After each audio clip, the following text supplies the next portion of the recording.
Bonjour à tous, bienvenue à notre rendez-vous quotidien, l'étude du Chitat du jour. Aujourd'hui, nous sommes le Yom Sheni, lundi de la Parashat Mishpatim, le 22 Chav Bet Shvat 5786. Chav Bet Shvat, c'est un jour particulier.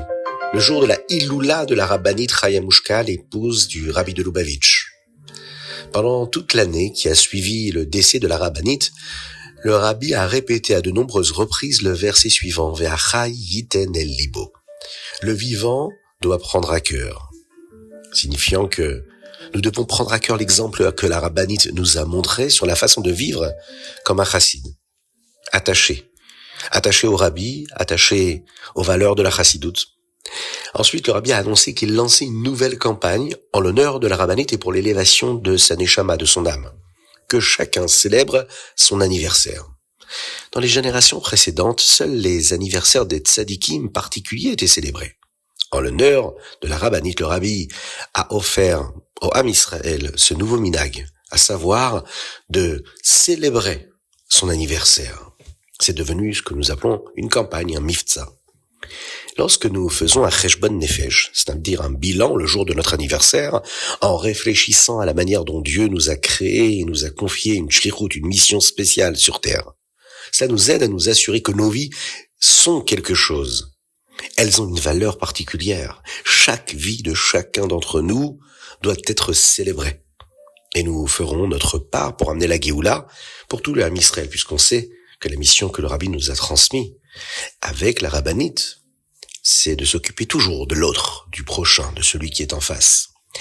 Pendant cette période, le rabbi a dit à de nombreuses personnes lors de la distribution des dollars de veiller à célébrer leur anniversaire en organisant un Farmrengen. Une liste de coutumes, de minhagim, a également été publiée pour tout le monde afin de s'assurer que nos anniversaires soient porteurs de sens et libèrent toutes les forces, toutes les kochot qu'ils peuvent apporter. Alors en ce jour de Chav Bet Shvat, on va prendre des forces, prendre conscience de l'abnégation, du don de soi, du Messirut Nefesh que la rabbinite a eu envers tout le clan d'Israël, en donnant sa vie avec le rabbi pour chacun d'entre nous.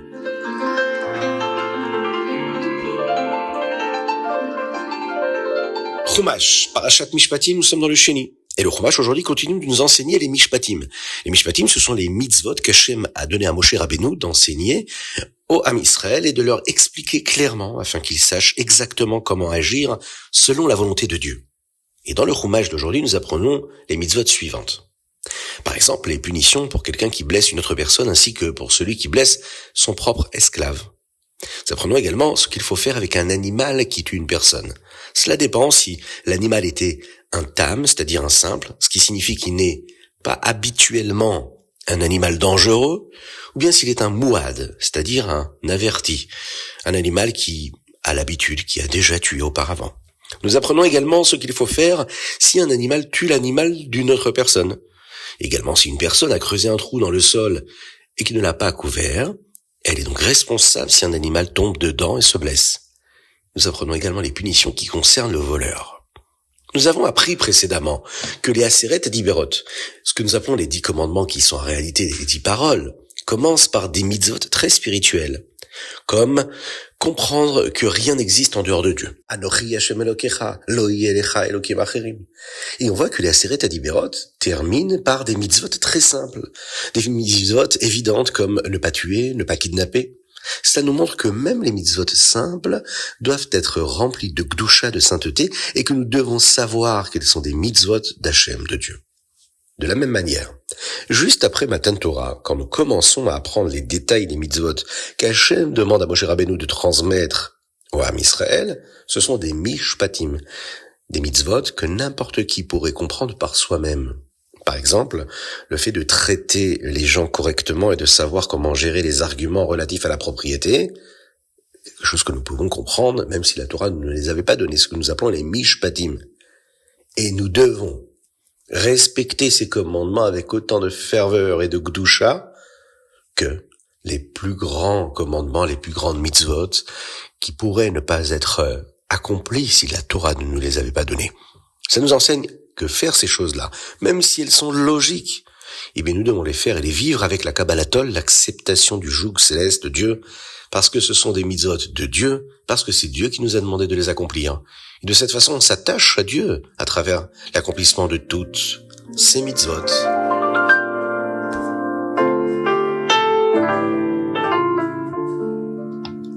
Teilim, aujourd'hui nous sommes le Chavbet, et nous lisons du Kuf Vav au Kuf Zain, c'est-à-dire le Teilim 106 et 107. Dans le chapitre Kuf Zain, dans le 107, on parle des 4 situations où une personne qui était en danger doit remercier Dieu pour le miracle qu'elle a vécu. Le rabbi de Lubavitch explique que ces 4 types de dangers sont comparables aux 4 types de dangers qui peuvent rendre difficile pour un juif d'agir comme il le devrait.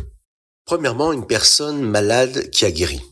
Parce qu'un juif a besoin d'être en bonne santé, d'avoir la tête, le cœur, tous les membres du corps en bonne santé pour servir Dieu. S'il est malade, que Dieu nous en préserve, il ne peut pas servir Dieu correctement. La personne qui doit également remercier Hachem, c'est celle qui sort de prison. Pourquoi ? Il faut savoir qu'il existe une sorte de prison spirituelle dans laquelle le Yetzer Hara peut enfermer une personne, empêchant l'âme de faire ce qu'elle veut et ce qu'elle doit faire. On doit donc remercier Dieu. La troisième personne qui doit remercier Dieu, c'est celle qui voyage en mer. Il y a des années, les gens voyageaient principalement parce qu'ils avaient besoin d'une parnassa, d'une subsistance. Tous les sentiments qu'une personne éprouve à propos de sa subsistance, de la parnassa, l'inquiétude ou la peur ou le doute qui souvent s'emparent de l'existence d'une personne de nos jours également, peuvent empêcher un juif de servir Dieu comme il faut. Son cerveau est pris. Et pour cela, nous devons en sortir, nous allons le voir tout de suite. Et enfin, la quatrième personne, c'est celle qui sort et qui traverse le désert. C'est un exemple du travail qu'un juif doit accomplir, c'est-à-dire faire une demeure ici-bas, dit Rabbi Tartonim. Un désert, c'est un endroit où personne ne vit. Le monde pourrait ressembler à un désert parce que nous ne pouvons pas voir Dieu dans le monde. Notre travail est de nous assurer que nous pouvons voir Dieu, mais cela peut être une tâche difficile. Tout cela fait partie de notre mission, de notre shlichut à chacun d'entre nous. Et quand nous faisons de notre mieux, alors Hachem nous aide et nous voyons des miracles dans l'accomplissement correct de notre mission, de notre shlichut. Chacune et chacun d'entre nous.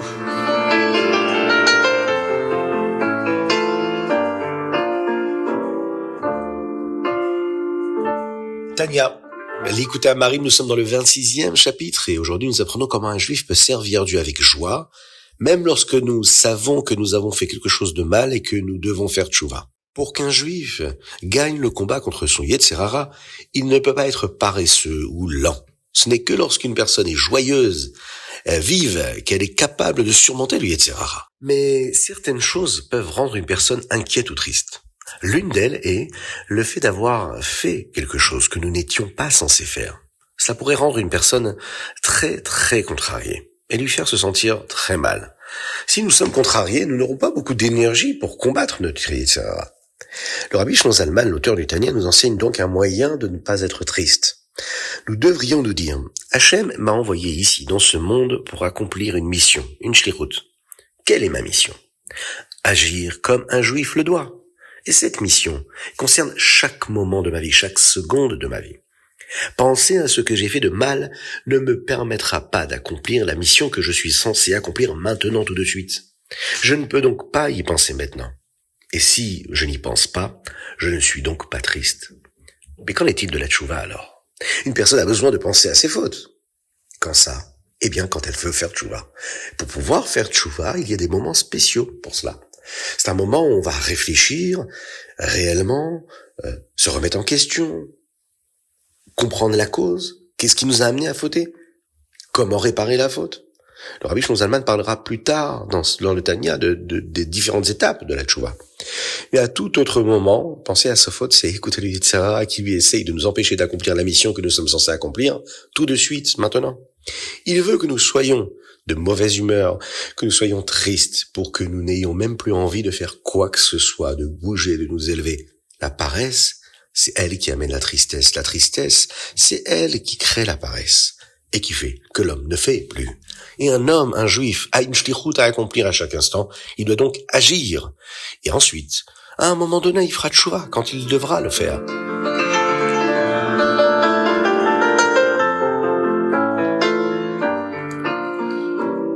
Ayom Yom, il existe une sorte de règle qui est établie à cause des événements qui se produisent. Par exemple, il peut y avoir une règle qui stipule que nous devons lever la main avant de poser une question lorsqu'on est en courant.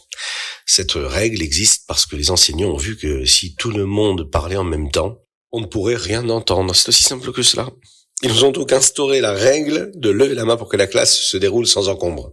Ce genre de règle découle du fonctionnement d'une salle de classe. Mais les règles de la Torah sont une chose complètement différente. Elles ne sont pas établies à cause d'éléments qui se sont produites, ou bien pour rendre la vie plus organisée dans le monde.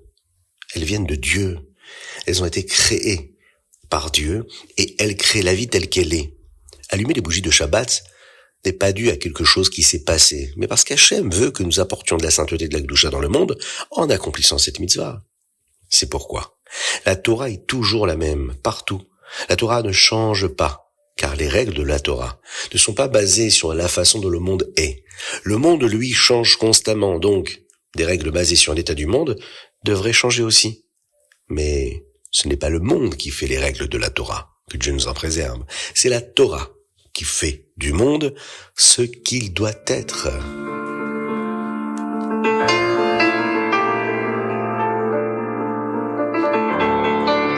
Rambam Ilchot Yesodei HaTorah. 7e chapitre. Dans le Rambam d'aujourd'hui, nous apprenons ce qu'est la prophétie, la névoie. Un juif doit croire qu'il existe des Nevi'im qui entendent les choses directement de Dieu. Un Navi peut nous dire ces choses-là afin que nous sachions ce qu'Hachem attend de nous à un moment précis. Dans le Père Ekret, le Rambam ici nous apprend les signes qui nous permettent de savoir si quelqu'un est un Navi réellement, et l'un des moyens de le savoir est s'il prédit l'avenir. Mais ce n'est pas pour cela que nous écoutons ce qu'il dit. Nous l'écoutons parce que Moshe Rabbeinu nous a donné ce signe-là dans la Torah. C'est pourquoi, même s'il prédit l'avenir, il y a des moments où nous ne l'écouterions pas de toute façon, comme nous le voyons dans le chapitre suivant, dans le chapitre tête, qui nous donne un exemple. Il nous dit, si un Navi nous dit qu'une mitzvah n'est plus importante, nous savons qu'il n'est pas un vrai prophète. Pourquoi ? Parce que toutes les mitzvot de la Torah, elles sont éternelles. Et même si nous devons parfois cesser d'observer une mitzvah pendant une courte période, si un Navi, un prophète nous le demande, eh bien, aucune mitzvah ne disparaît jamais pour toujours, puisque la Torah, comme nous l'avons dit, est éternelle. C'était le Chitat du jour. Envoyez-nous les dédicaces, vos dons également, au plus 33 6 21 37 24 52, que nous puissions matériellement diffuser le Chitat avec plus de force.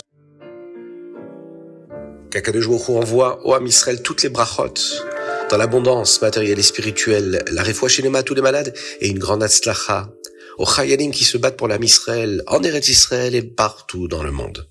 Une belle refoua shelema pour David Ben Sultana et Avraham Nissim Ben Sultana. À très bientôt pour le Chitat du jour.